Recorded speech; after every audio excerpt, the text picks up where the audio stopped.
राष्ट्रपति जी ने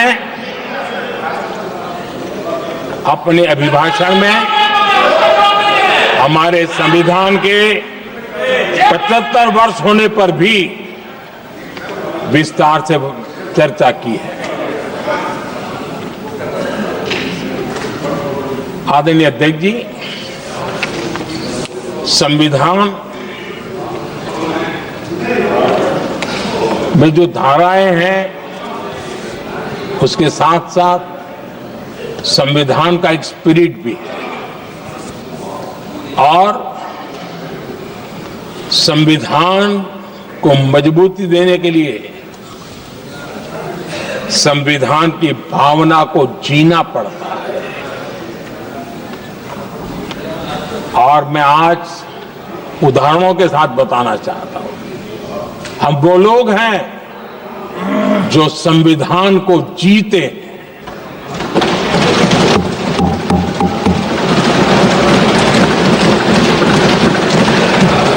आदरणीय अध्यक्ष महोदय, हमारे यहां ये बात सही है, परंपरा है कि राष्ट्रपति जी जब उद्बोधन करते हैं तो उस सरकार के उस साल के कार्यकाल का ब्यौरा देते हैं। उसी प्रकार से राज्यों में गवर्नर का जो उद्बोधन होता है सदन में, वो उस राज्य के कार्यकलापों का ब्यौरा देते हैं। संविधान और लोकतंत्र का स्पिरिट क्या होता है? जब गुजरात के 50 वर्ष हुए, गोल्डन जुबली ईयर मना रहे थे और सद्भाग्य से मुझे उस समय मुख्यमंत्री के रूप में सेवारत था मैं, तो हमने एक महत्वपूर्ण निर्णय किया।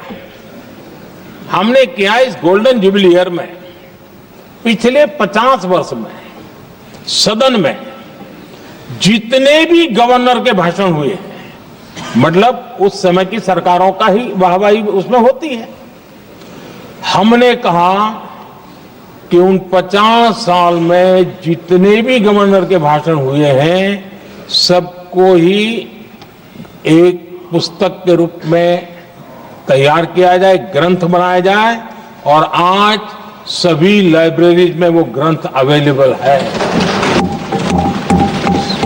मैं तो बीजेपी वाला था, गुजरात में तो ज्यादातर कांग्रेस की सरकारें रही थी, उन सरकारों के गवर्नर के भाषण थे, लेकिन उसको भी प्रसिद्ध कराने का काम भाजपा से बना एक मुख्यमंत्री कर रहा था। क्यों? हम संविधान को जीना जानते हैं, हम संविधान को समर्पित है, हम संविधान के स्पिरिट को समझते हैं। आदरणीय अध्यक्ष जी, आप जानते हैं 2014 में जब हम आए तब मान्य विपक्ष नहीं था, रिकॉग्नाइज्ड अपोजिशन पार्टी नहीं थी, उतने अंक भी लेकर के कोई नहीं आए थे। भारत के अनेक कानून ऐसे थे कि हमें पूरी स्वतंत्रता थी उस कानून के हिसाब से काम करने की। अनेक कमेटियां ऐसी थी जिसमें लिखा था लीडर्स ऑफ अपोजिशन उसमें आएंगे, लेकिन अपोजिशन था ही नहीं, रिकॉग्नाइज्ड अपोजिशन नहीं था। ये हमारा संविधान जीने का स्वभाव था, ये हमारा संविधान का स्पिरिट था, ये हमारी लोकतंत्र की मर्यादाओं का पालन करने का इरादा था। हमने तय किया कि भले मान्य विपक्ष नहीं होगा, रिकॉग्नाइज्ड अपोजिशन नहीं होगा, लेकिन जो सबसे बड़े दल का सब नेता है उसको मीटिंगों में बुलाएंगे।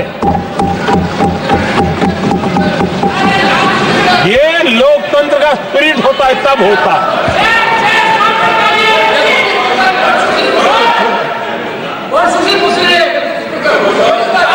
चुनाव आयोग की कमेटियां, आदरणीय अध्यक्ष जी, पहले तो प्रधानमंत्री फाइल करके निकालते थे।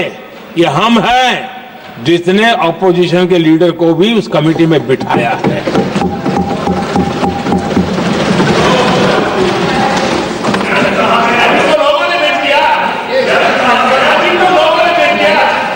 और हमने इसके लिए कानून भी बनाया और आज विधिवत रूप से इलेक्शन कमीशन बनेगा तो अपोजिशन लीडर भी उसके निर्णय की प्रक्रिया में हिस्सा होंगे।